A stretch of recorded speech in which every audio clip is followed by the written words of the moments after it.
The clocks had just struck 5 in the village of Hartwood St. Giles, and the narrow country lanes, edged by dry stone walls and summer brambles, were slowly sinking into the hushed stillness of a golden August evening. The air smelled of honeysuckle and hay, and somewhere in the distance a dog barked once, then fell silent. All was tranquil, idyllic, the sort of place where crime seemed not only unlikely, but practically indecent. At the edge of the village, with a winding gravel drive flanked by overgrown yew hedges, stood Greystone Manor, a grand but aging Georgian house whose windows gleamed dimly in the low sun. Time had not been entirely kind to it. Ivy crawled possessively over its stone walls, and one of the chimneys listed at a questionable angle. Yet it retained that particular English dignity, as though it had once hosted dukes and colonels and was still a little surprised to find itself owned by a candle magnate and his theatrical second wife, that it was to Greystone Manor that Captain Arthur Hastings now turned his rented Austin 7. He had been invited for a week's stay by Lady Eugenia Greystone née Sloane, once a striking actress in the West End, now the glamorous, if slightly theatrical, mistress of the house. The invitation had come suddenly, a wax-sealed envelope bearing a crest of a lion and torch, and a note in Eugenia's wide looping hand. "Darling Arthur, you must come at once. I fear something is not right here. There's been feeling. Yours, as ever, Eugenia Hastings." Never one to resist a whiff of mystery or the affections of an old flame, had accepted at once. Still, as he approached the manor, he could not help but feel the weight of something unsaid in her words. A chill behind the warmth. A liveried butler, one of those long-faced relics of a fading class, opened the door and took Hastings' hat with a barely perceptible nod. The entrance hall was dim, the tall windows half-shuttered, and the scent of beeswax and old velvet lingered in the air. The only light came from a pair of tall candles burning on a bronze candelabrum on the entry table.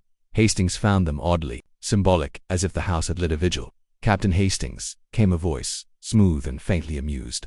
Eugenia Greystone descended the stairs with feline grace, dressed in dove-gray silk and pearls that seemed almost too heavy for her neck. Her hair was a dramatic auburn and her smile was touched with sadness. "You came," she said. "Thank God." "My dear Eugenia, you sounded so mysterious. I feared the worst," Hastings said, taking her gloved hand. "What's the trouble?" But Eugenia only pressed her lips together. "You'll see soon enough." The rest of the house's guests were assembled in the drawing-room, each more curious than the last. There was Philip Greystone, Eugenia's much older husband, grey of mustache and slow of movement, the owner of Greystone Candleworks, one of Britain's last artisanal wax manufacturers. Then Clara Greystone, Philip's daughter by his first marriage, a pale and rather nervous young woman with the distinct look of one who has been left out of everything important. Her fiancé, Simon Vale, was the sort who wore tweeds too perfectly and smiled too often. Then there was Dr. Felix Marbury, the family physician, and a long-time visitor to the manor. He had a narrow face and the distracted air of a man always remembering something troubling. And lastly, Miss Myrtle Lumley, a retired schoolmistress and cousin of the late Mrs. Greystone, whose stiff posture and hawkish eyes suggested she had never truly retired from discipline. They were taking tea when Hastings entered, and though pleasantries were exchanged, there was no mistaking the tension that threaded through the room. Voices were a shade too high, glances were just a beat too long, and no one, not even Philip, mentioned why the gathering had been so suddenly convened. "I dare say," Hastings murmured to Eugenia after an hour of strained conversation. "It feels rather like the prologue to a thunderstorm." Eugenia gave a strange little smile. "Wait until dinner." Dinner was served in the candlelit dining hall, long and shadowy, where every portrait seemed to observe with suspicion. Hastings found himself seated between Eugenia and Clara, and across from Simon, who raised his glass with slightly performative cheer. "I heard you were once in Mesopotamia, Captain Hastings," he said. "Did you encounter any mystics or snake charmers?" "I encountered bullets mostly," said Hastings dryly, "and some very badly brewed tea." Conversation turned to the candle business. Philip Greystone, explaining how beeswax differed from tallow with a level of interest few others seemed to share. He was interrupted only once, when a footman knocked over a candelabrum, sending wax flying onto the tablecloth and extinguishing one of the tapers. Philip rose, visibly agitated. "For heaven's sake, Mason, this is the third time this week." The butler, who had arrived to investigate, apologized. But Hastings noticed something peculiar. As the staff cleaned up, Eugenia's eyes remained fixed on the candle wax, her expression unreadable. Later that evening, as the guests dispersed to their rooms, Hastings lingered by the grand staircase. Eugenia approached, her silk dress whispering against the floor. "I didn't exaggerate," she said quietly. "Something is wrong here. Philip has changed. Clara watches everyone like a frightened rabbit. And last night I found something in the drawing room." "What was it?" She hesitated. "A name carved into candle wax. Someone had let a taper drip into a saucer, and while the wax was still soft, they used a pin or something sharp to carve a name into it." "Whose name?" "Mine," she whispered. "And beneath it, just one word, soon." It was nearly midnight when the storm arrived. Rain lashed against the windows of Greystone Manor, and thunder rolled across the moorlands. Hastings, ever the good soldier, was preparing for bed, when a scream pierced the air, sharp, feminine, and full of terror. He ran into the corridor, dressing gown flapping, and collided with Simon Vale, who emerged pale and wide-eyed from the opposite wing. "Was that Clara?" Simon shouted. "Good God, what's happened?" Doors opened. Guests emerged. Somewhere below, the sound of running feet echoed on marble. Hastings dashed down the stairs and froze out at the foot of the grand staircase. In a crumpled heap lay Philip Greystone, dead. And in the candlelit silence that followed, Hastings noticed one final detail at the edge of the fallen man's sleeve. Melted into the rich red carpet was a pool of pale wax, and in the center, unmistakably, a carved initial. The body had been moved, not by Hastings, of course not, but by the house staff under the watchful eye of Dr. Felix Marbury, who had declared Philip Greystone stone-cold dead in a voice that shook slightly despite his effort to remain professional. The butler had fetched brandy. Eugenia had collapsed onto a chaise longue in an affectation of grief that was either entirely genuine or utterly false, and no one, not even Hastings, dared guess which. Clara Greystone stood as though she might faint.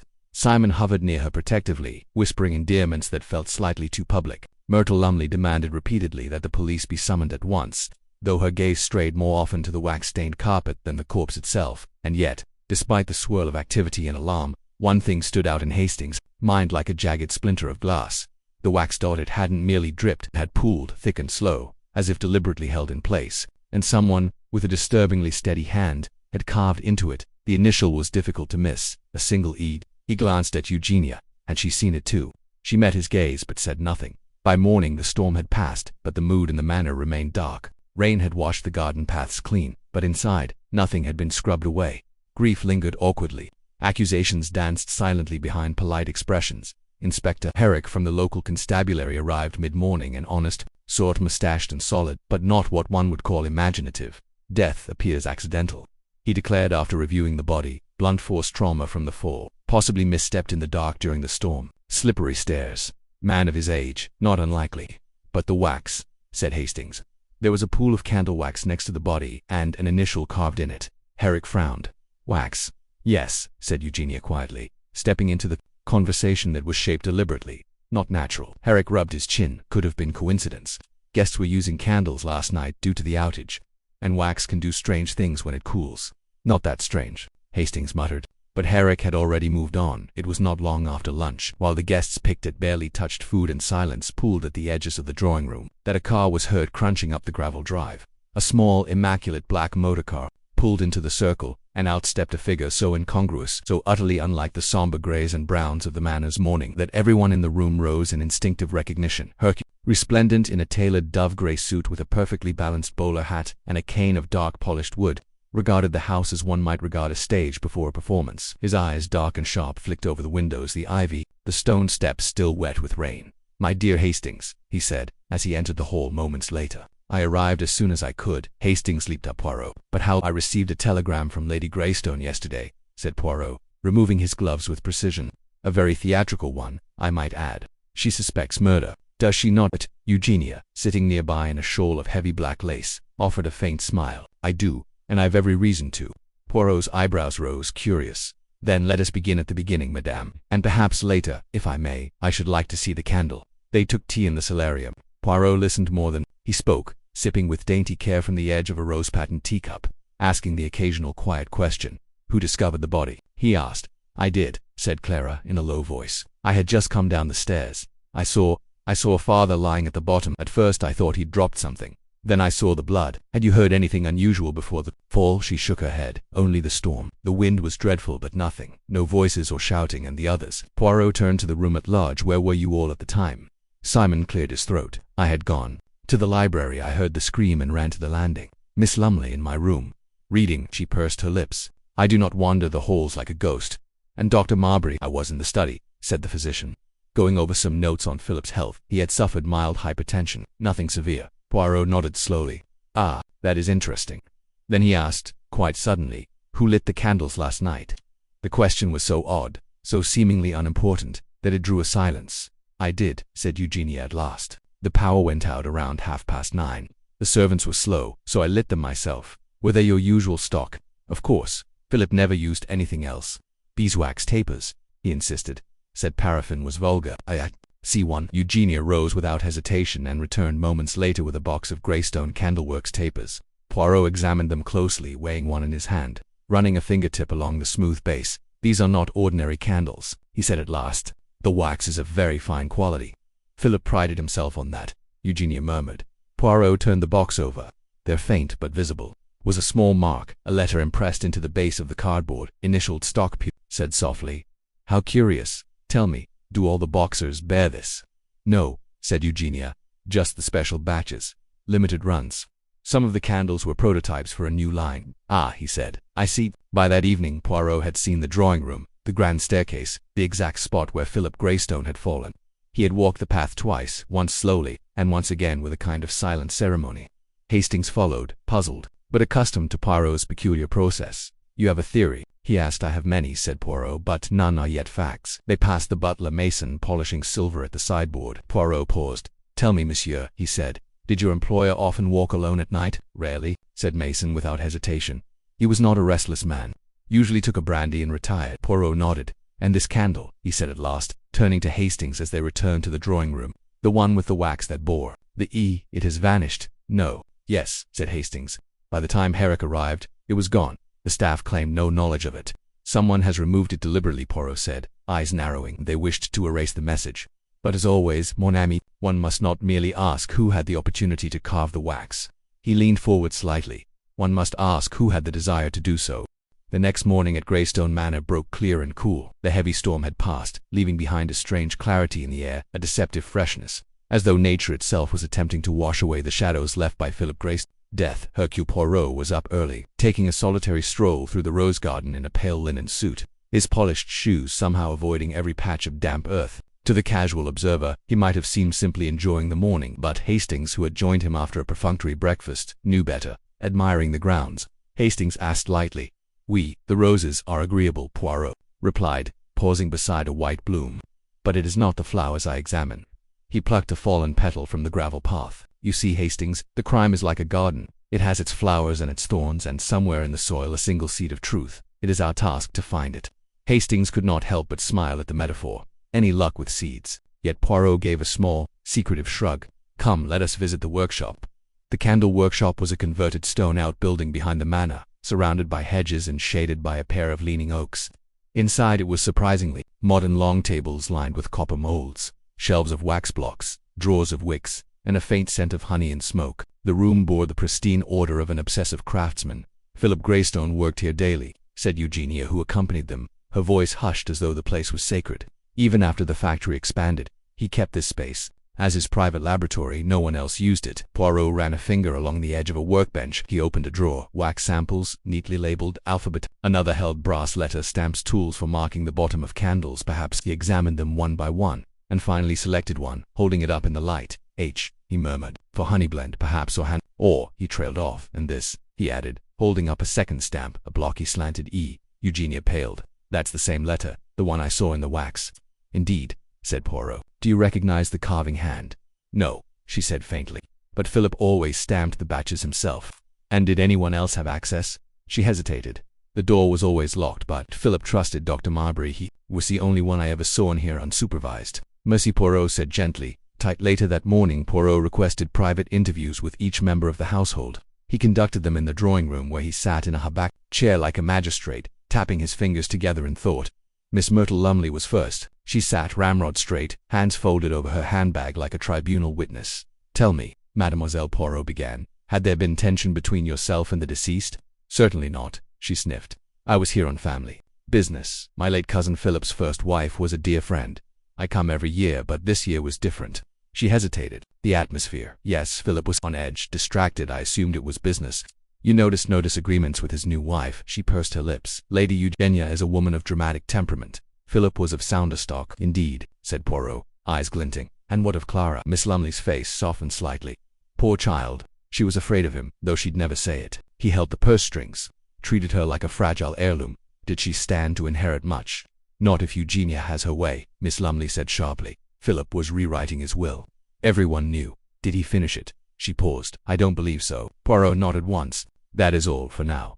Dr. Felix Marbury was next. He entered nervously, eyes shifting to the windows. "You were close with Philip Greystone, were you not?" Poirot asked calmly. Yes, we played chess every Thursday. You had access to his private workshop. Marbury looked surprised. Occasionally, Philip consulted me on scents. Some compounds can irritate the sinuses. He valued precision. And were you here the night before his death? I dined as always, then retired early. I was reading until the storm began. Poirot observed him closely. You were reading medical notes? Yes, Marbury blinked. Yes, precisely. You did not go upstairs to speak with Philip? No. Did you know of the wax carving with the E? Marbury hesitated. I heard mention of it. From Eugenia you believe it has significance. I believe someone wanted to frighten her. Ah, Poirot said softly. You believe it was not meant for the deceased? No, Marbury said firmly. It was a warning for her. Clara. Greystone entered last. She looked pale but composed, her hands neatly folded. Miss Greystone. Poirot began kindly. May I ask how things stood between you and your father? She looked down. He was a hard man, not cruel but strict. Everything had to be his way. Was he altering his will? She nodded. Yes, he told me. He meant to leave me the workshop. Eugenia would get the house. He said it was fair. Poirot tilted his head. And did he show you a copy? No, it was still with his solicitor. You saw the wax carving? Yes, the night before he died. Eugenia showed me. She was frightened. I told her it was a joke. You did not believe that? Clara's voice trembled. I thought someone was trying to upset her. My father had many enemies. And do you? Clara blinked. I know I have no enemies. Poirot studied her, then gestured. Mercy, mademoiselle. When the interviews were complete, Poirot took Hastings aside. Every one of them lies, he said matter-of-factly. All of them, Hastings exclaimed. None, not in great matters. But in small things, things they believe do not matter. A look, a sound, a movement. Lies, Hastings, are like candlewax, soft at first, but they harden with time. Eventually they trap the truth inside. Hastings considered this. You think it wasn't an accident? I know it, said Poirot. Greystone did not fall. He was pushed, and the wax. Poirot's eyes glittered. That was not a warning. That was a signature. The afternoon light slanted across the lawn in golden shafts, casting long shadows across the gravel paths of Greystone Manor. Within the house, however, the mood remained shuttered, tense, inward, like a household waiting for a storm not of nature, but of human revelation. Poirot, ever immaculate, sat alone in the library, cross-referencing three seemingly unrelated texts, a small green ledger marked workshop logs, a botanical guide to floral extracts, and a leather volume of candle formulas penned in Philip Greystone's own hand. On the table beside him lay a broken stub of beeswax taper, wrapped carefully in tissue. The stub had been found curiously in the fireplace behind the billiard-room grate. Mason, the butler, had discovered it when cleaning that morning. It was half-melted and at first glance unremarkable, but Poirot had studied it with the intensity of a gemologist examining a flawed diamond. See here, he had said to Hastings, pointing to a faint groove, a line, and here the curve of an E. Crude, but deliberate. Hastings had nodded. Someone tried to burn the evidence. Poirot had smiled grimly, but not thoroughly. It is the weakness of those who panic. They destroy, but they do not erase. Downstairs, Inspector Herrick was preparing to leave. I'll keep the body in post-mortem hold, if you insist, he told Hastings reluctantly. But the coroner sees no cause to delay. It looks like a simple fall, and the wax. Hastings asked. Herrick made a face, still not convinced that's anything more than coincidence. People do odd things in the dark. Maybe someone was doodling. Poirot entered at that moment, unannounced as ever, his voice cool. And do people often doodle with initials that appear beside a man's corpse? Herrick blinked. Monsieur Poirot, I well know, but without evidence of foul play. Evidence, mon ami, is like dust, Poirot replied, invisible until disturbed. And I assure you, I am disturbing it. The inspector left not long after, promising to return only if more tangible proof presented itself. Hastings could see Poirot's irritation. Not at Herrick personally, but at the blindness of official procedure. It was a dance he had seen before. Poirot watched the steps patiently, then rewrote the rhythm. Later that evening, a quiet tension filled the drawing room. The household had reassembled for supper, though little was eaten. Clara moved like a ghost. Simon stayed close to her, possessive in his silence. Miss Lumley stared into her consomme as though trying to read it. Dr. Marbury kept checking the time. Only Eugenia, radiant in black silk, seemed theatrically composed, her sorrow draped about her like one of her shawls. Midway through the meal, Poirot made an unexpected announcement. I wish to reconstruct the scene, he said. Tonight, at the exact time of the incident. Eyebrows rose, silverware clinked. No one objected, but no one welcomed the idea either, including the candles, Poirot added pointedly. The same tapers, the same positions. Eugenia inclined her head. They're in the butler's pantry. I'll have Mason prepare them. Poirot looked at her. No need, I already have. At precisely 10 o'clock that night, the drawing room was plunged into candlelight once more. The storm, gone now, had left a stillness so complete it amplified every rustle, every breath. Poirot stood at the foot of the grand staircase, arms folded, gaze sharp. Let us begin, he said. Each person took the place they claimed to occupy. The night of the death. Clara on the first floor landing, where she had said she discovered the body. Simon in the library, just beyond the hall. Miss Lumley upstairs in the reading alcove, Dr. Marbury in the study, and Eugenia, as she had insisted, in her sitting room with a clear view of the staircase from her window. Poirot stood in silence for nearly 3 minutes, eyes moving, measuring. Then he spoke. "Mademoiselle Clara," he called up. "You say you saw the body when you stepped out?" "Yes," she called back. "But the hallway here," he gestured, "is partially obscured by the banister curve. One cannot see the base of the stairs until one is well onto the landing, that is, unless one were already watching." Clara hesitated. "I had heard something." "What sort of something?" "A sound, a thud." Poirot nodded slowly. "And yet you said earlier you heard nothing before the scream." She went very still. Downstairs Hastings felt the first crack form. Poirot turned. "Monsieur Simon, you claim to have rushed from the library yet. Mason saw you descend from the other wing moments after the body was found." Simon flushed. "I took a wrong turn. The house is confusing, not to one who has been a guest here twice before," Poirot said gently. Simon opened his mouth and shut it. Poirot turned next to Eugenia. "Madame, you told Hastings you found a carving in Candlewax before the death." "No." "Yes, yet no one else saw it." "Not the maids, not your husband, only you." "It was real," she said quickly. "I believe you.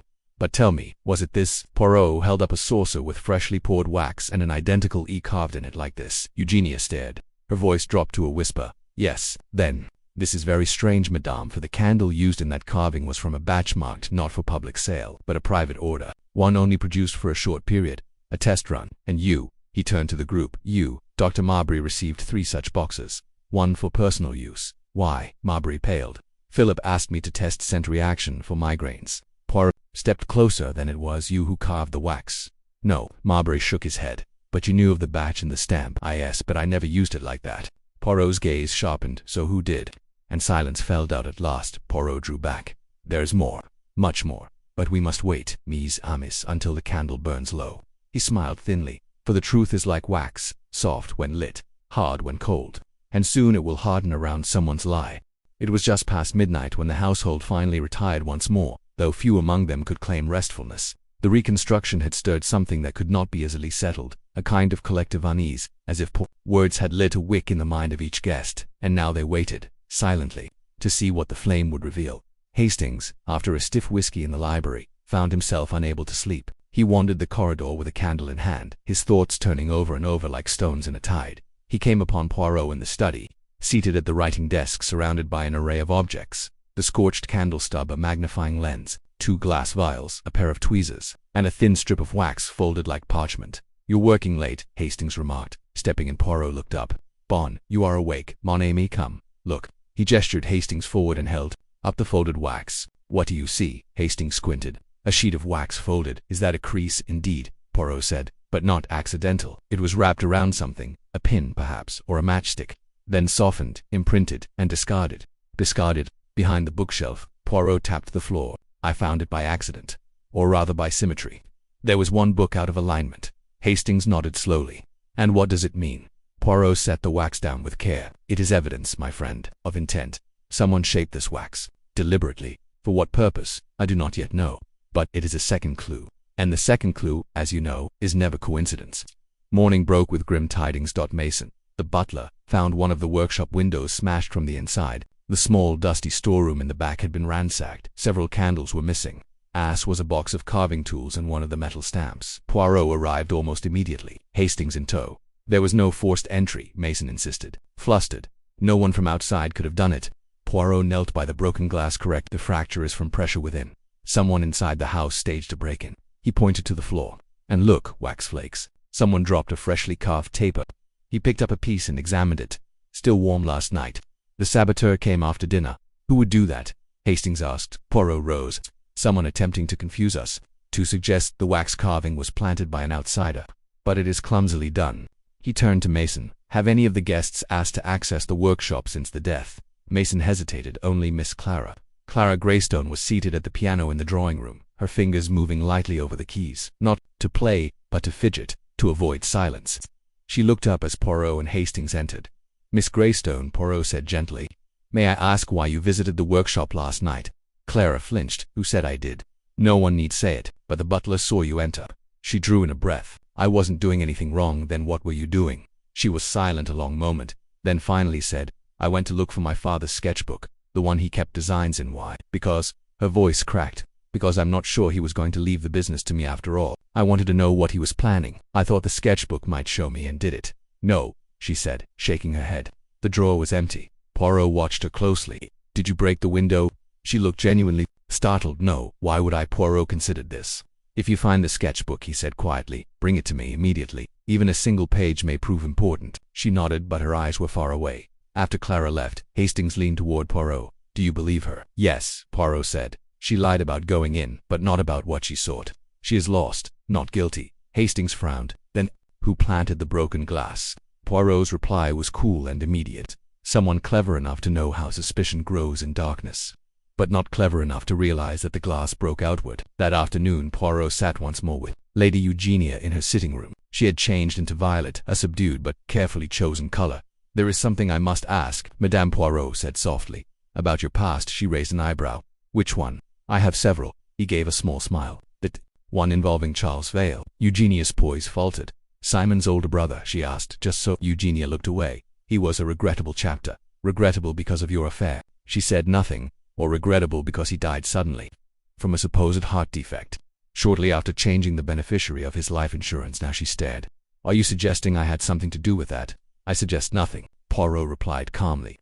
But when a woman with your strength of will finds herself bound to a dying man, and then remarries into wealth, the symmetry is suggestive. She rose to her feet. Careful, Monsieur Poirot. That sounds a great deal like accusation. Not at all. Only observation. Their eyes locked. Hers were sharp. His were colder still. Then she broke the moment. You think I carved the wax, don't you? I think the wax was not for Philip, Poirot said. It was for you. But now, the question becomes, who wanted you to believe that? That night, as thunder again gathered on the horizon, Poirot stood at the library window, hands clasped behind his back. Hastings approached. What? Now we wait for what? Poirot turned, his voice low, for the killer to try again. The wind had risen again. Greystone Manor, for all its age and grandeur, creaked faintly as night wrapped itself around the estate. Candles flickered in their sconces. The electric lights, though restored by now, were kept off by request of Hercule Poirot, who insisted the candlelight revealed truths that modern wiring concealed. By 10 o'clock, most of the household had retired. Poirot, however, had not. He sat alone in the library, the large grandfather clock ticking ponderously. Beside him, on the desk in front of him, lay a single unlit candle, a brass matchbox, and a folded scrap of parchment. He lit the candle with slow, deliberate care, watching the flame catch, curl, and settle. And then he waited. It was nearly 10:30 when the door creaked open. Poirot did not look up. Bonsoir, he said gently. The intruder froze. I thought you might come, he continued. Sit, if you please. You have nothing to fear from me, at least not yet. The figure stepped inside, hesitated, then crossed the threshold. It was Clara Greystone. Her dressing gown was pale blue, and her eyes looked even paler, wide, glassy and ringed with shadow. She moved like someone walking in a dream. I couldn't sleep, she said softly. Poirot gestured to the chair across from him. Neither can the guilty. She sat slowly. You think I killed my father? No, he said, surprising her. But I think you are hiding something. Something you believe no one would understand. Clara pressed her lips together.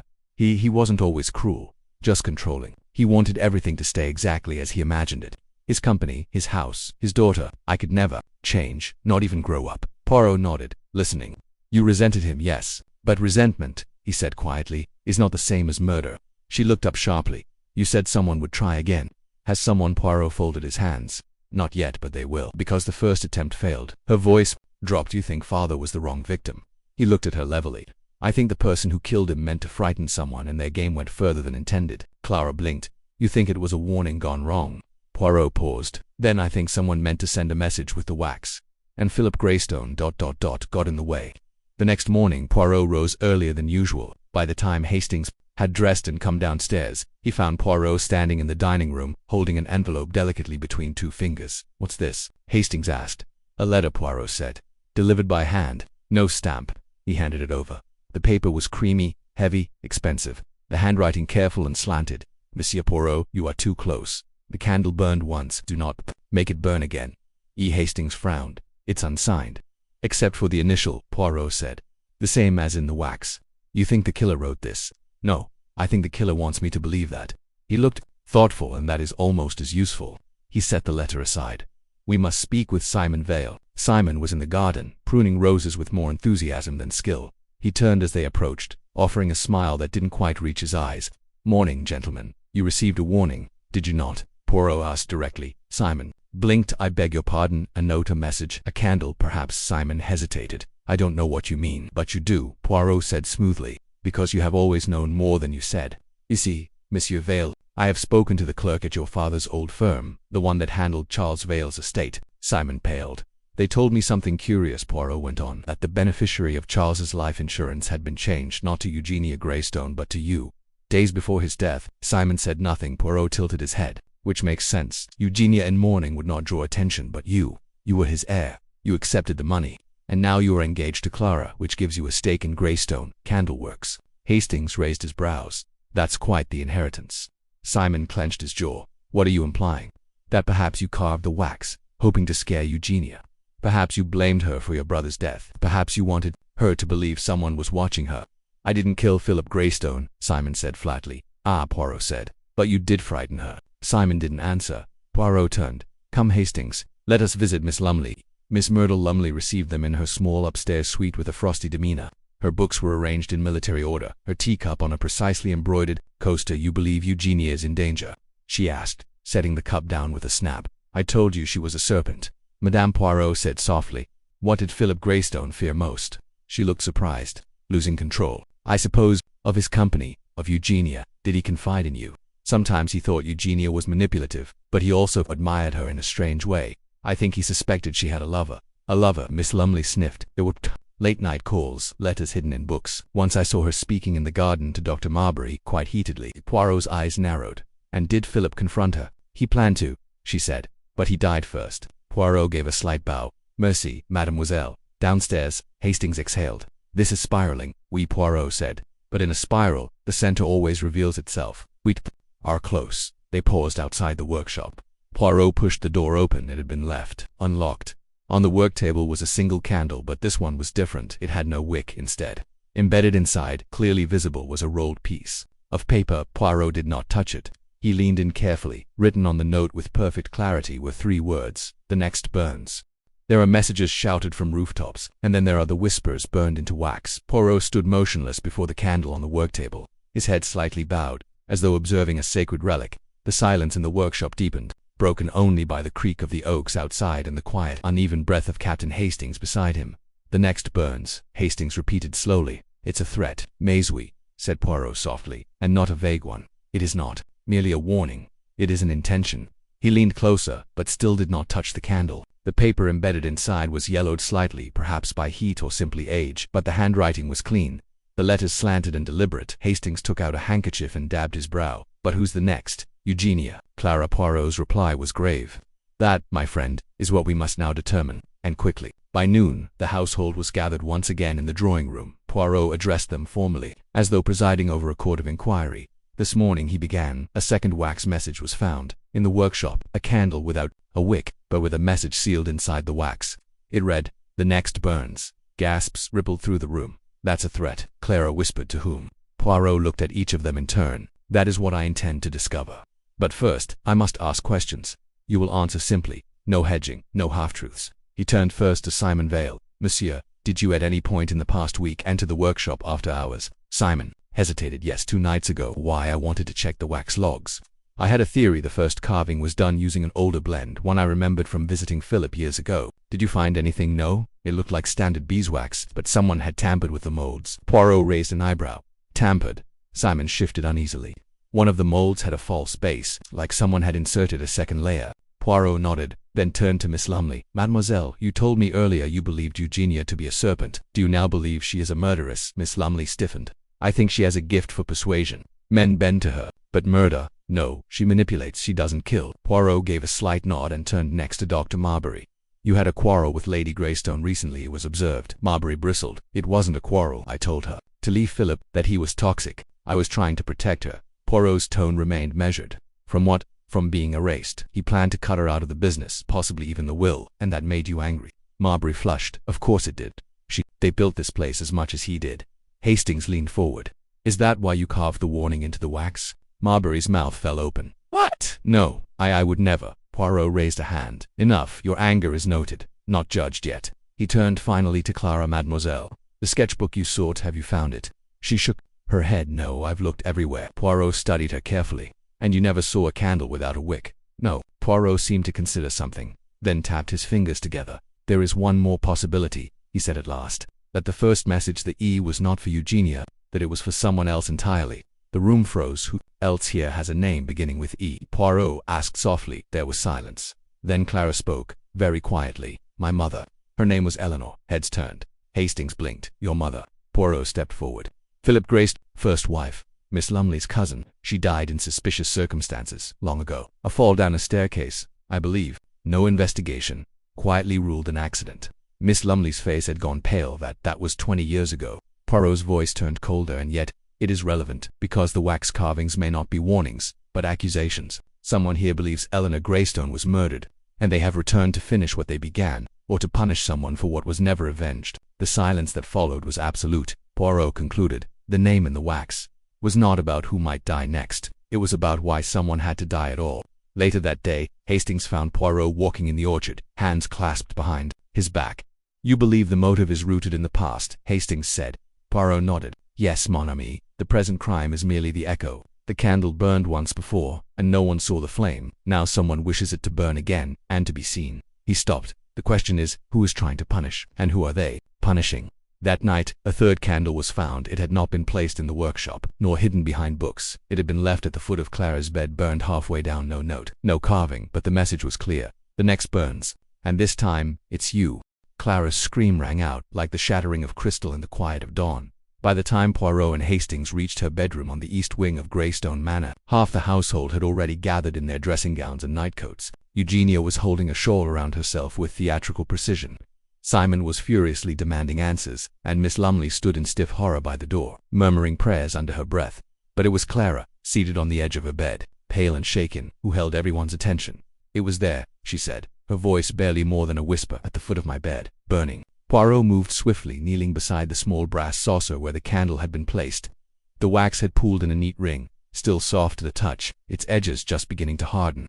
The taper was spent, melted almost entirely to the nub. No wick remained. Poirot leaned closer. There's something beneath the wax, he murmured. Hastings. My penknife, if you please. With delicate precision he scraped away a thin layer of the cooling wax. Slowly, a dark surface beneath began to reveal itself. A thin disc. Metal. Poirot lifted it free with tweezers and held it to the light. It was a candle stamp, one of Philip Greystone's own tools, etched with a small insignia, the letter E, in the same stylized font used by Greystone Candleworks to brand their limited edition series, but this one had been scorched black, burned deliberately. Poirot's eyes narrowed. They are leaving breadcrumbs, Hastings, he said softly. But to where? Later that morning, Poirot gathered the household once again, this time in the conservatory, where the light was clear and the air sharper. I regret, he began, that I must once again disturb your peace, but the threat to Miss Clara Greystone is no longer theoretical. Someone left a burning candle in her room. That is no idle gesture. Simon leaned forward. So what do you propose we do?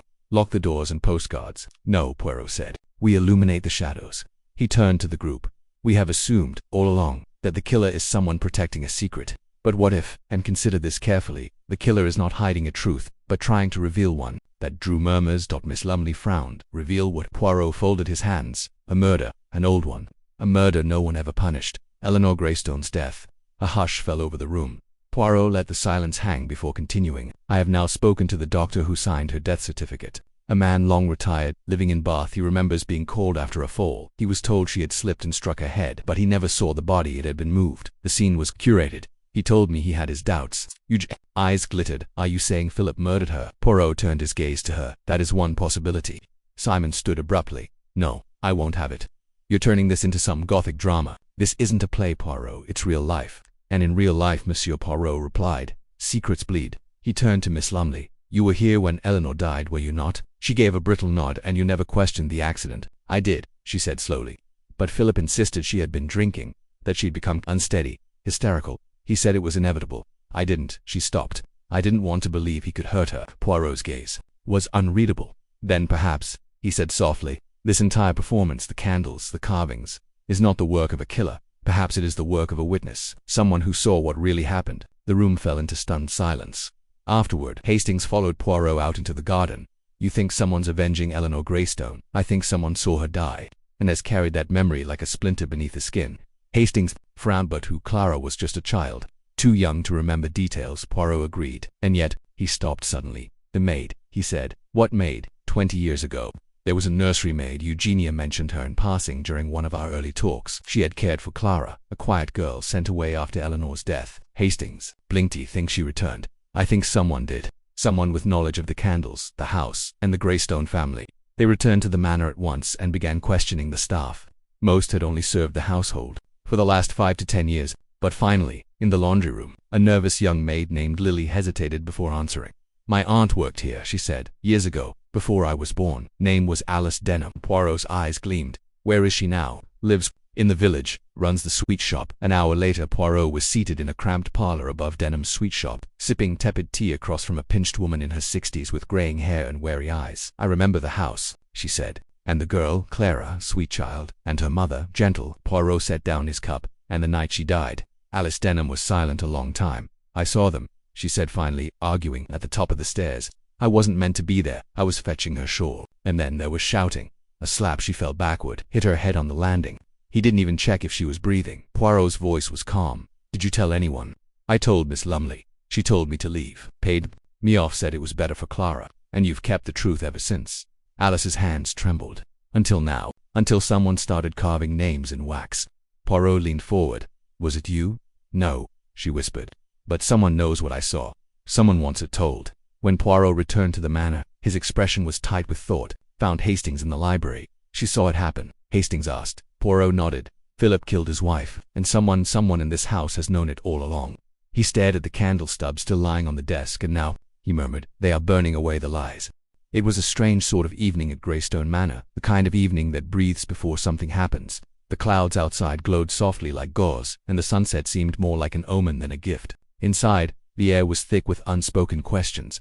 Everyone moved through the corridors as if afraid to be caught alone, and doors were left ajar with quiet deliberation. Poirot, ever composed, had spent the better part of the afternoon locked in the study with the household's various documents, wills, business ledgers, the guest book from 20 years prior, even a half-burned stack of wax ordering slips that had been kept behind the wine rack. Hastings observed him in growing agitation. You've barely spoken in hours, Poirot, merely lifted a brow. And yet my little grey cells, they speak very loudly, mon ami, louder than ever.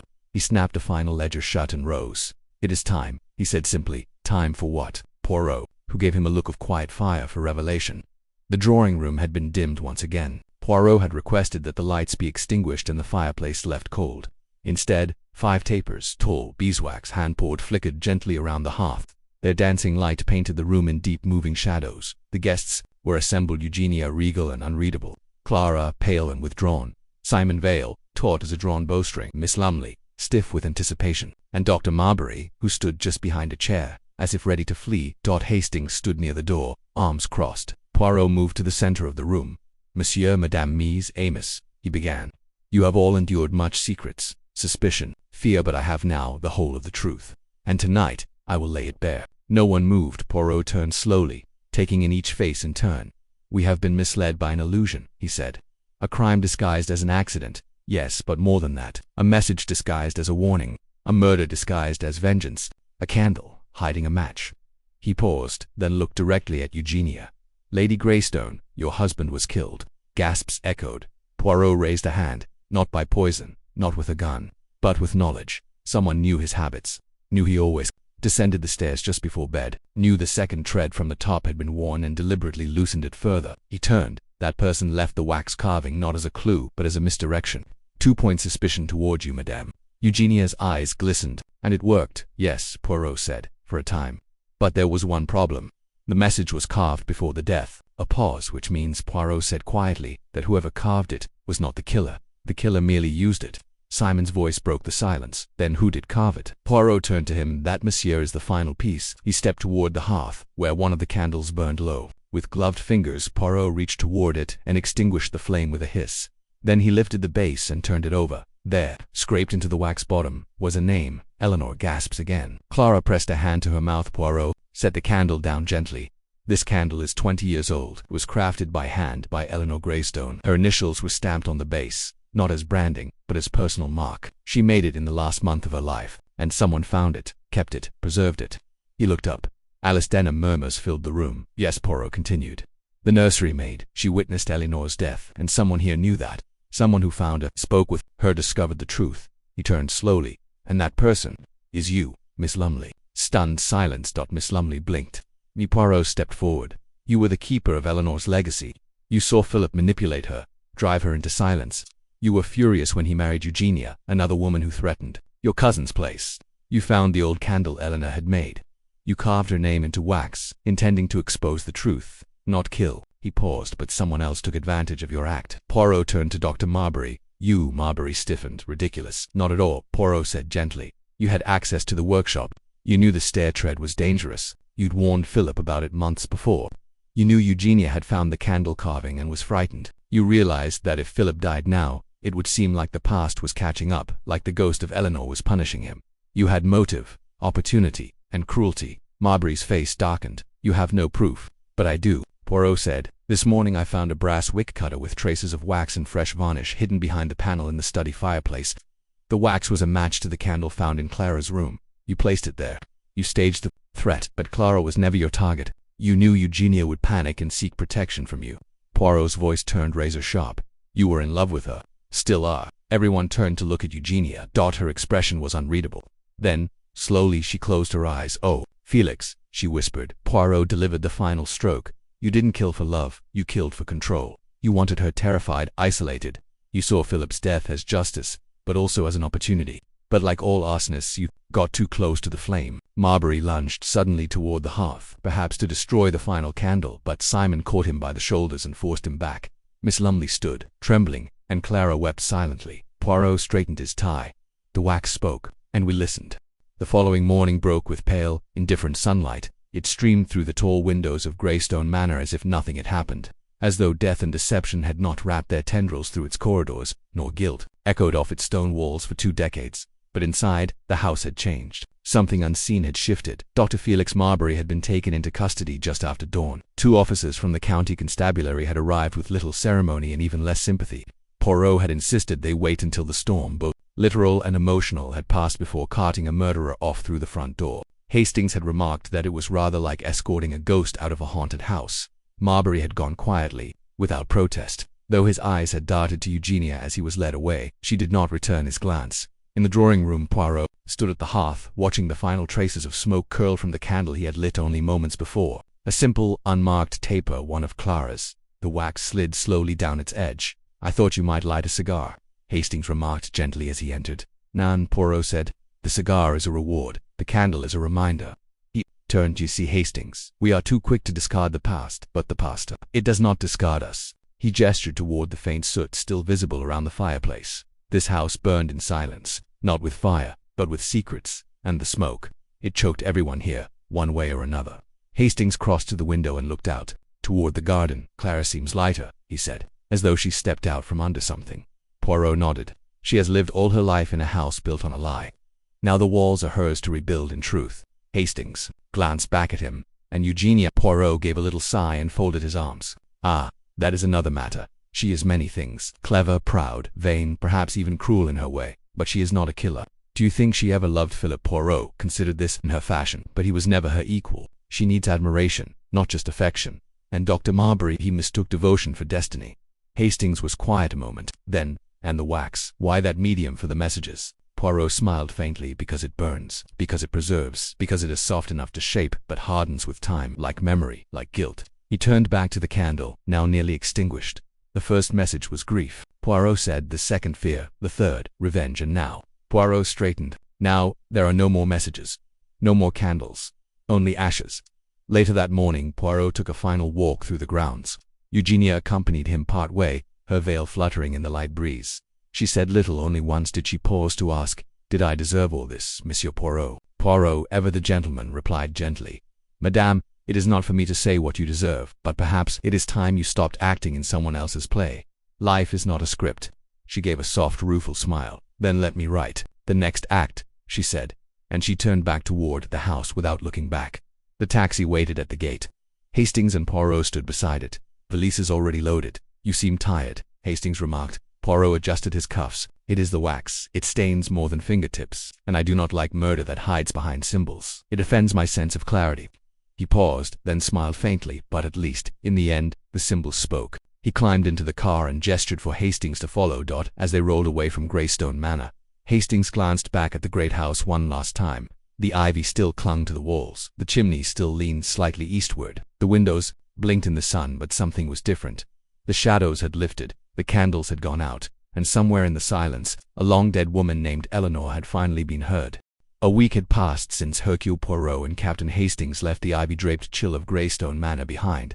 The papers had seized the tale with the usual sensational fervor. Candle magnate murdered in staircase plot. One had cried, clue found carved in candlewax. Another declared in bold letters, completely missing the subtleties, as newspapers always did. Poirot read none of them. Instead, he sat in a high-backed chair in a quiet drawing-room at Whitehaven Mansions, sipping perfectly prepared hot chocolate and listening to the gentle clink of Hastings arranging tea. "It's still incredible to me," Hastings said, handing Poirot a plate of thinly sliced lemon cake, "that Dr. Marbury had orchestrated it all right under their noses.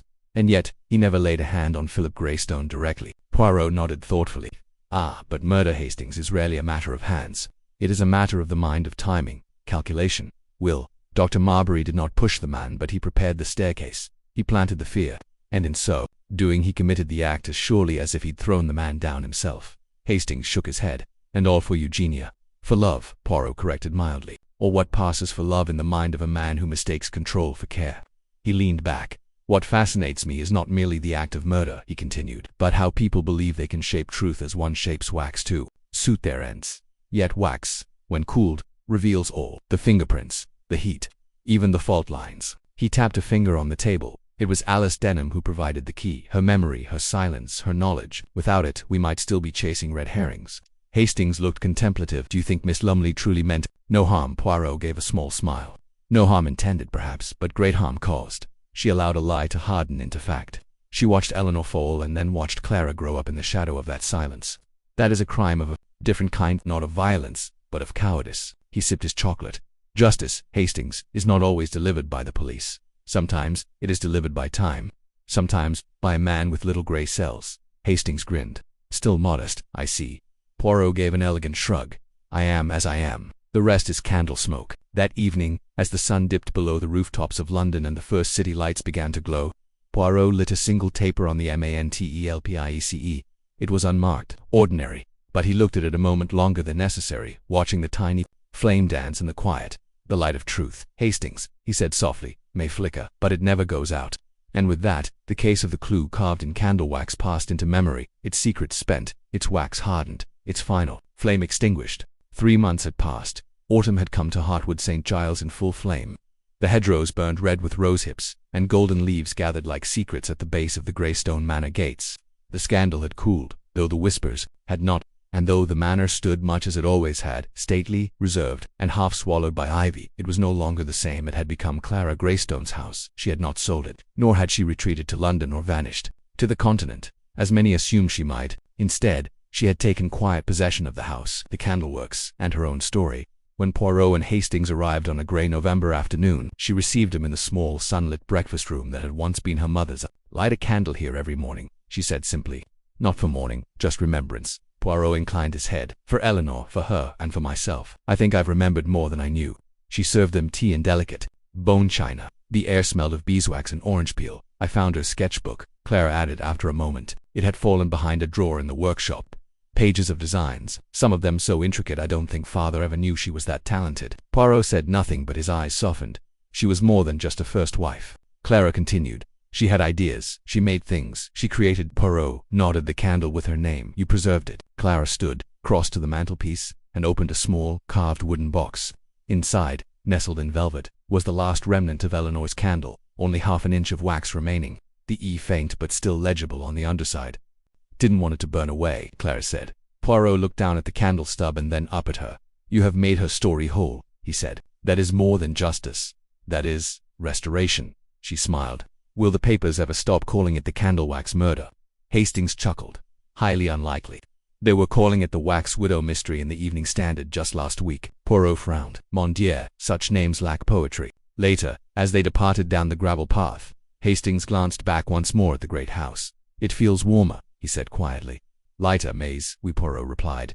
"Because truth, once uncovered, brings light." He paused, his eyes lingering on the top windows, the chimneys, the curling smoke from the newly restored hearth. Though some truths, he added, take years to cool, like wax poured too thick. Hastings looked at him. You still believe there's more to the story? Poirot smiled faintly. There is always more, but sometimes it is better left in shadow. What matters is that the flame, however small, was not snuffed out. He stepped into the waiting car. And that, he said as the door closed, is enough. The invitation arrived on cream-colored paper, handwritten in pale ink and sealed with a familiar wax crest, a stylized G entwined with the silhouette of a taper. Greystone Candleworks. The invitation read, You are cordially invited to the opening of our new exhibition room, The Candlemaker's Legacy. I suppose she's done it, Hastings said, reading the card aloud in Poirot's flat. Turned the business into something more than candles, a story, a history. Poirot folded his hands. Mademoiselle Clara Greystone has done something quite remarkable. She has taken a house of secrets and turned it into a place of remembrance. They arrived in Hartwood St. Giles on a crisp December morning, the sky washed in pale blue and frost glittering on the hedgerows. Greystone Manor had changed little in outward appearance, but the atmosphere had softened, no longer brooding, but peaceful. Clara greeted them herself at the workshop gallery. She looked older, not in the sense of age but in self-possession. A woman no longer hiding behind anyone's shadow, not her father's, not her mother's, and certainly not the long shadow of fear. She walked them through the candle exhibits, Eleanor's recovered designs, her delicate wax sculptures and scent combinations, handwritten notes on taper blends. One glass case displayed the last candle, the infamous carved wax stub carefully preserved in a temperature-controlled box, labeled plainly, recovered evidence, initialed E, preserved 1909 beeswax carved message, found at site of Philip Greystone's death. Nearby was a placard with Poirot's name. He raised an eyebrow. You honor me, Clara smiled. You solved it, and more than that, you understood it. After the tour, Poirot wandered into the garden, now restored to a simpler form, fewer roses, more lavender and sage, the kinds of things Eleanor Greystone had once planted. Hastings followed, his hands in his coat pockets. It's strange, he said at last, to stand here, where everything happened. The staircase, the drawing room, the wax. And yet now it feels like another life. Poirot nodded slowly. That is the trick of time, mon ami. It hardens moments into memory, as wax hardens into form. But if you warm it, if you look, the shape can be changed. He touched a lavender stalk gently. You see, this was never about Philip Greystone's murder. Not truly. That was a spark, a rupture. But what needed healing was everything that came before. Hastings tilted his head. So Marbury, he was only a part of it.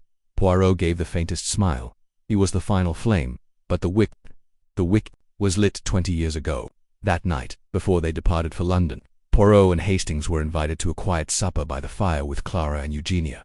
The two women sat together now without visible strain, not close, but not adversarial. There was something like mutual recognition between them. The cold edge had dulled, like old wax softened by heat. Over coffee, Clara passed Poirot a letter. I found this, she said, in the back of Mother's sketchbook. It was addressed to Father, but I think she'll never send it. Poirot unfolded the page. The handwriting was elegant, looping. The ink had faded. Philip, you cannot shape me like you shape your candles. I will always soften, yes, but I will also burn. Yours still, but not forever. Eleanor. Poirot folded it carefully. A woman's heart, he murmured, etched into wax and into words. As the train pulled away the next morning, Hastings looked back at the village one final time. She'll be all right, won't she? He asked. Clara. Poirot nodded. Yes, because she now owns the one thing no murderer, no manipulator, no father of flame can take from her. What's that? Her own story. Poirot closed his eyes, and like any good candle, it will burn steadily, until the end. 2 days before Christmas, Hercule Poirot received a package. It arrived without fanfare, hand-delivered to Whitehaven Mansions by a courier in a navy blue cap, who seemed both awed and terrified to be delivering something to the Hercule Poirot. Poirot thanked him politely and tipped him a half-crown, extravagant by his usual standards, then carried the parcel to the mantelpiece. Hastings, already seated with a plate of seasonal scones, looked up curiously. Another mystery? Poirot raised a brow. Perhaps, but this one, I suspect, will be without murder. He unwrapped the parcel carefully. Inside was a wooden box, hand-lathed, stained dark. Inside the box lay a single candle, slender, pale, ivory, tied with deep plum ribbon. Beneath it a card for Monsieur Poirot, a new beginning, made from old wax. Yours in gratitude, C.G. Hastings smiled. Clara. Poirot nodded, lifting the candle delicately. Look, mon ami, there, at the base. He turned the candle slightly to reveal what had been stamped there in gold foil, e.g. CG1 flame. Poirot said nothing for a long while. Then, with gentle care, he placed the candle in the silver holder that had long stood on the table near his window. He did not light it. Some candles, he thought, were not made to burn. They were made to remember that night. As snow began to fall over London in soft, unhurried flakes, Poirot sat in his chair with a rug over his knees, listening to the world grow quieter. He thought of Eleanor Greystone not as a victim, but as a creator. He thought of Clara not as a daughter in mourning, but as a woman reborn. And he thought of the candle crafted from remnants, shaped by hand, and stamped with 2 names. A story, he reflected, is like wax. It can be poured into new forms, but always it carries the memory of the mold that came before. As midnight approached, Hastings dozed in the opposite chair, a book slipping from his hand. Poirot sat alone in the candlelight, not from the gift but from a taper he had lit hours earlier, and as the flame flickered gently, he whispered into the silent spawn, "The wax has told its story." He leaned back, and now it rests. Spring returned to Hartwood St. Giles with the gentlest of insistence. The frost retreated, daffodils pressed from the earth like questions finally answered. Ivy, which had once clung so tightly to the stone skin of Greystone Manor, now bloomed, with new buds still entwining, but somehow softer, more forgiving. In the village below, Clara Greystone stood in the gallery of the Candleworks. Speaking softly to a group of visiting schoolchildren, she told them how wax was poured and cooled, how the scent of orange blossom blended with lavender, and why each candle had a wick, not just to burn, she explained, but to give the flame something to hold on to. In the corner stood a tall glass case. Inside it, preserved behind faint reflections of candlelight and memory, stood 2 objects: a sealed taper, never burned, labeled E.G., and beside it, a melted wax stub, charred at the tip, bearing a single carved letter, "Inno plaque." No theatrics, just memory. In London, Poirot and Hastings sat in their usual window booth at Fortnum's, the early spring sun warming the silverware. They had just returned from a small case in Sussex, dull in comparison, Hastings noted, though it had involved a missing emerald and a parrot with suspicious vocabulary. "Do you ever think of her?" Hastings asked suddenly, not looking up from his tea. Poirot did not ask who. "We," he said after a moment. "Not often, but when I see a candle burn very low, when the wax pools wide and shallow, I think of Eleanor Greystone." "Why?" "Because she left her mark," Poirot said. "Not in shouting, not in vengeance, but in quiet, in art, in scent, in wax." Hastings stirred his tea. "And Clara? She will be better than all of them," Poirot said, "because she has known darkness, but now she shapes her own light." He looked out the window. "That is all any of us can do." That evening, Poirot returned to Whitehaven Mansions and opened a fresh box of his favorite wax-polished slippers. As he did, he noticed a thin letter tucked inside, without envelope. It read, "Monsieur Poirot, you did not just solve a murder. You gave a voice to someone who had been quiet for too long. I light a candle for her every Sunday, for her and for myself. Poirot folded the letter gently and placed it in his desk drawer, beneath a silver paperweight in the shape of a flame. He lit a candle, watched it burn, and in the silence that followed, the wax remembered, and Poirot let it. The candle burned for exactly 3 hours and 17 minutes. That it was not one of the infamous tapers from the Greystone archives, nor one of Eleanor's rare handcrafted blends. It was simple, white, unscented, its base etched only with the faintest of initials. C.G. Poirot had lit it with his usual deliberateness, seated at his desk in Whitehaven Mansions with no audience, no ceremony, just the quiet stillness of a London night and the soft shuffle of Hastings turning pages. Across the room he watched the flame as it flickered, then steadied, casting long, narrow shadows against the wall. "So," Hastings said, without looking up, "you've truly closed the file on Greystone?" Poirot did not answer immediately. He reached instead for a small, embossed folder, the kind used for his personal case notes, and gently slid a sheet inside before folding it shut. On its cover, in fine gold letters, were 5 words, the clue carved in candlewax. He placed it in the second drawer from the left, behind the affair at Greystone factory, and just before the matter of the Whispering Vault. He said finally, "It is closed, but the press is still hounding Clara. There are whispers about a memoir, and Eugenia is writing a play about the whole thing, The House of Flame, or some such nonsense." Poirot gave a small, dry smile. "Let them write. Let them whisper. The truth, mon ami, does not fade. And besides," he turned to Hastings, his expression calm and full of something like peace, "the candle cannot burn twice." Across England, in the upstairs gallery at Greystone Candleworks, Clara lit a final candle beneath the plaque that bore her mother's name. She stood alone in the silence, listening to the wax crackle and shift as it melted to her hands. Once unsure, now worked daily at the blend table, pouring, mixing, designing. Her first signature scent had just gone into limited production. Lavender, bergamot, and a trace of honeyed cedar. It was called Remembrance. She did not speak to the press. She granted no interviews. She simply worked, because the story had already been told in fire, in wax, in silence, and now it lived in her hands. 2 weeks later, Poirot received one final letter. The envelope was sealed in deep plum wax, and the signature at the bottom made his eyebrows lift. Monsieur Poirot, you do not know me, but you knew my sister. I was never part of the Greystone story. Not publicly, not legally, but I saw what you did. I read every line. I listened between every silence. I thank you for seeing her, for giving shape to what the world forgot. Hastings asked nothing when Poirot quietly locked the letter in his smallest drawer, the one labeled for conscience only. He merely said, "I suppose we'll have another case soon enough, Poirot." They gave a faint smile, perhaps. "But for now," he gestured to the slowly dying taper, "we let this one go out." At exactly 3 hours and 17 minutes, the candle sputtered once, then died. Poirot looked at it, then rose, then, finally, turned away. It was midsummer again in Hartwood St. Giles. The village had begun to forget, as villages do, or at least to fold the story away into the past. The scandal of the waxwork murder, as it had come to be called in the more lurid London dailies, had been replaced in local gossip by the rector's unfortunate sermon on vegetarianism and the curious arrival of a jazz-playing bishop's son. But up on the hill at Greystone, Candleworks' memory had not faded. It had been turned into something gentler, something people could live with. Clara Greystone now ran the company in truth, not just in name. The workshop had been restored, but Eleanor's old copper molds were still used in small batches. They had become collector's items, branded with E.G. hand-poured by Clara, and sold only once a year, in the second week of June. They were called the Widow's Flame. They sold out in 47 minutes that same week. A small package arrived at Whitehaven Mansions. It was addressed to Monsieur Hercule Poirot with a returned label from Hartwood Archives and History Society. Inside, Poirot found 3 items: a handwritten manuscript titled The Secret Fire, Eleanor Greystone's lost recipes and letters, a sealed candle, pale gold, faintly floral, a note, "This was her last cent, never released. She called it Sanctuary. I thought you should have it, CG." Poirot did not light it. He placed it on the mantel with reverence beside his paperweight, beside the stub of the first carved candle he had preserved in wax. It would never burn, but its presence filled the room. Sometime later that month, Hastings invited Poirot to his club in Kensington for a quiet lunch. The war had long since ended, but its ghost sometimes tugged at him, and on certain cloudy days, Hastings grew pensive in ways he didn't quite admit. Over roast chicken and a dry white, he asked, "Do you ever think we missed something?" Poirot didn't look up from buttering his roll. "Missed, mon ami, no, but I do believe we left something." "What do you mean?" Poirot folded his napkin with care. "There was one question I never asked Clara, not because I feared her answer, but because I already knew it." Hastings blinked. "Which question?"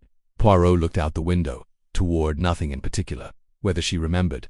Remembered what? Poirot was silent for a long moment. Then, softly, he said, "The sound of her mother falling." Hastings swallowed hard. "And you think she did?" "I know she did, but she never said a word, because some truths," Poirot said, "are not meant to be told, only lived with." In the final weeks of summer, a small article that appeared on the back page of Country Life Candlemaker to exhibit in Paris. Clara Greystone of Greystone Candleworks has been invited to present her limited scent Sanctuary at the Salon des Artisans in Montmartre. She will be joined by an archivist and a designer, both contributing to the exhibition titled Memory in Wax, Art, Loss, and Fire. Poirot clipped it neatly and tucked it into the back of his journal. No need to tell Hastings. Some victories are quiet, some flames are sacred, and some legacies, like Eleanor Greystone's, are best remembered not in fire but in scent. 1 year to the day after the death of Philip Greystone, Hercule Poirot received an invitation unlike any other. It arrived not by post, but by hand, delivered by a young woman in a navy apron, her hand smelling faintly of beeswax and lavender. Note was brief. Monsieur Poirot, 1 year ago, you uncovered a death today. We mark a life. The candles will be lit at dusk. You are welcome. Clara Greystone. They traveled down that same winding road once more, past the stone walls and blooming hedgerows of Hartwood St. Giles, past the shops that no longer whispered of murder but now sold souvenir candles and postcards, bearing hand-sketched images of the manor. Greystone itself stood unchanged, but no longer haunted. It breathed now, and at its heart, it glowed. 100 candles had been lit in the garden at dusk, all bearing Eleanor Greystone's last scent Sanctuary. They flickered softly on the stone steps, on garden benches, among the herb beds she had once planted. There was no ceremony, no speeches, just silence and flame. Poirot and Hastings stood near the edge of the lawn, among villagers and guests and family members who had come not for spectacle but for peace. Clara stood at the center, wearing her mother's old pendant, a single drop of amber in silver filigree. She held one candle in both hands. As the sun slipped below the horizon, she raised it and lit it from the last of the tapers kept burning by the kitchen door. She did not cry, nor did she speak. She simply nodded once, to no one in particular, and placed the candle in the center of a small brass ring embedded in the garden soil. There it flickered, and stayed later. As they prepared to depart, Poirot stood for a final moment in the gravel courtyard looking back at the house. Clara joined him. "She never left." "Clara," said Poirot, inclined his head. "No, but you did. And you came back as yourself." She smiled faintly. "Did you keep the candle I sent?" "I did not burn it. I hoped you wouldn't." She offered him a small paper envelope. Inside was a single wax disc about the size of a coin, sealed in muslin, 4 drawers. She explained, "Or coat pockets it carries scent without needing flame. Poirot looked at it thoughtfully. A memory without fire. Clara nodded. Some stories don't need burning, just keeping. He placed it carefully in his pocket. The car rolled away as the stars began to rise. Hastings, unusually quiet, watched the village fall behind. "We never really spoke of Eleanor," he said at last. Poirot looked out the window. "No," he said, "because Eleanor Greystone was not a murder to be solved. She was a woman who was silenced, and now she is heard." They said nothing more, and somewhere, in the deep quiet of a night warmed only by memory, the last candle of this story guttered gently and went out.